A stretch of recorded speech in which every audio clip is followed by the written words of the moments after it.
अद्भुत हिंदी स्टोरीज़ में आपका स्वागत है। आज की कहानी का शीर्षक है यह मेरी ज़िंदगी है। मुझे कर्मों पर पूरा विश्वास है, किंतु कर्म की मेरी परिभाषा में उसका प्रतिशोध से कोई लेना देना नहीं है। जब मेरे पूर्व पति ने शादी के 6 महीने बाद मुझे धोखा दे दिया तो उस समय मैं केवल उससे बदला ही लेना चाहती थी। उसका बुरा हो जाए, उसे मेरी तरह जीवन में कष्ट सहना पड़े और मैं भी उसे वैसे ही चोट पहुंचाऊं जैसे उसने मुझे दर्द दिया है। फिर मुझे एहसास हुआ कि यह सब करना बेकार था। सबसे पहले मैंने यह सोचा कि मुझे दर्द देने वाले लोगों के साथ क्या होता है वह तो मेरे वश में नहीं है। उनके अंदर की आवाज़ मेरी जिम्मेदारी नहीं है और ना ही उनको नैतिकता का पाठ पढ़ाना मेरा काम है कि उनको उनके लिए किए की सज़ा मिलनी चाहिए। लोग जो भी खेल खेलना चाहते हैं खेलें, क्या कर सकते हैं। मैं इस मामले में कुछ नहीं कर सकती। जो मेरे नियंत्रण में है वह यही है कि मैं खुद चुनूं कि उनकी गलत हरकतें किसी तरह से मेरे जीवन को प्रभावित ना करें। जब आपको चोट पहुंचाने वाले लोगों के प्रति मनमुटाव रखते हो तो अपने जीवन में उनको खास जगह दे देते हो। जिस पल आप खुद को उनसे अलग करके यह कहते हो कि यह व्यक्ति विषाक्त है, इससे अब मुझे खुद को बचाना है और अपनी रक्षा करनी है, तो अपने जीवन से उनको बाहर निकाल फेंकते हो। फिर सब ठीक हो जाता है। अब वे चाहे जिए या मरे, उनको सज़ा मिले या वे फले फूले, उससे आपका कोई मतलब नहीं रहता, क्योंकि अब वह आपकी ज़िंदगी में कोई मायने नहीं रखते।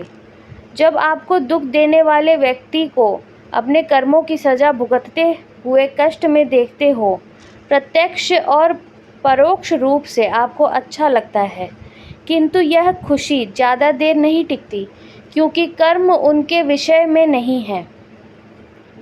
कर्म आपकी ज़िंदगी से जुड़े हुए हैं। कर्मों का विधान कठोर रूप से बोने काटने का अपना काम कर रहा है। वास्तव में मैं कानूनी मामलों की बात नहीं कर रही। जब मैं तलाक की दर्दनाक प्रक्रिया से गुजर रही थी, उस समय मैंने स्वयं से कहा, यह मेरी ज़िंदगी है, यह मेरी ज़िंदगी है, यह मेरी ज़िंदगी है, और मेरे अलावा मेरे प्रियजन भी मेरे साथ उस ज़िंदगी के चित्र में हैं जिनको मैं दिल से प्यार और परवाह करती हूँ। विषाक्त लोग बाहर। वह दिन था जब मुझे अपने पूर्व पति के अनेक महिलाओं के साथ अवैध संबंधों के बारे में पता चला था।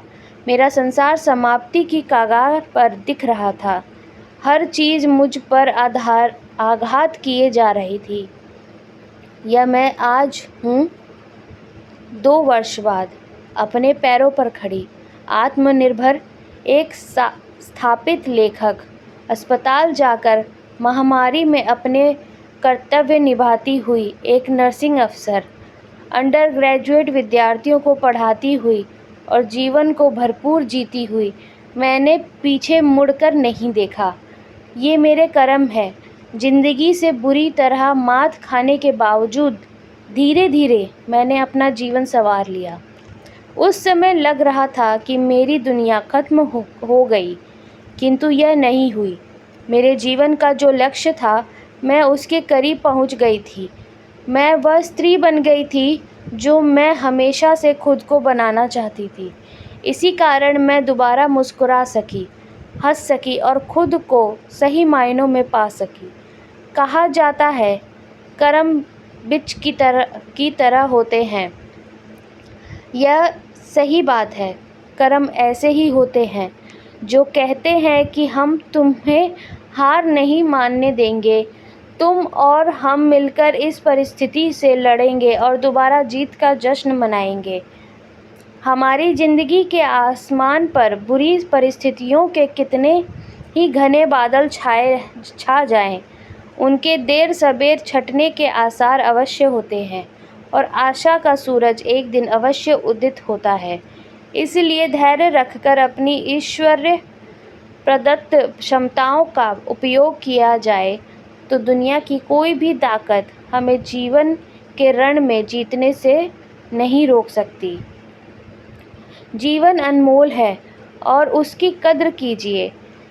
किसी की बेवफाई या बुरी परिस्थिति इसको बर्बाद कर ना पाए, यह इतना सस्ता नहीं है।